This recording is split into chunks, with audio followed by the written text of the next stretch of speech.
अब जैसा कल 2 दिन पहले अमित शाह साहब ने स्टेटमेंट दे दिया वो पॉपुलेशन का, राइट।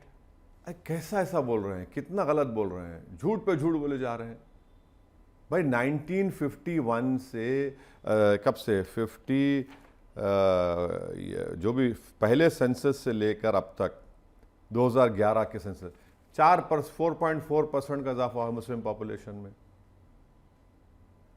आपको मैं अमित शाह की जबान में क्रोनोलॉजी समझिए, पहले क्या बोले, क्रोनोलॉजी समझिए। अमित शाह क्या बोले, ये दीमक है, दीमक है। उससे पहले मोदी जी क्या बोले, मैं ये कैंप खोलूंगा आबादी बढ़ाने के लिए, सीएम थे।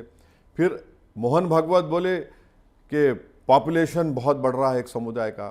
फिर बाद में योगी आदित्यनाथ बोले कि मूल निवासी पॉपुलेशन गिर रहा है।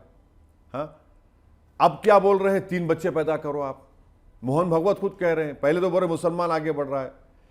ये झूठ है। आसाम जब 51 में आसाम से दो या 3 नॉर्थ ईस्टर्न स्टेट्स बने तो पॉपुलेशन बढ़ेगा ना। मिसाल के तौर पर अगर 100 लोग हैं उसमें 10% का इजाफा हुआ, और जो 10 लोग हैं उसमें अगर 10 लोग कैसा हो तो 100% दिखेगा आपको।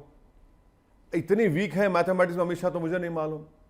अच्छा, गवर्नमेंट का डेटा है, टीएफआर रेट मुसलमानों का सबसे ज्यादा गिरा है। डिस्ट्रिक्ट वाइज आप देख लीजिए, डिस्ट्रिक्ट वाइज गवर्नमेंट का है। अच्छा, आखिरी बात, अगर कोई इन्फिल्ट्रेट कर रहा है, भैया आप मंत्री हैं ना, आप क्यों नहीं रोक पा रहे उनको?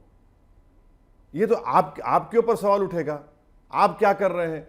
और लास्टली कलकत्ता हाई कोर्ट ने जजमेंट दिया, आपने भिजा दिया उन लोगों को बांग्लादेश, जो बंगाली स्पीकिंग इंडियन मुस्लिम्स हैं, उनको वापस आना पड़ा।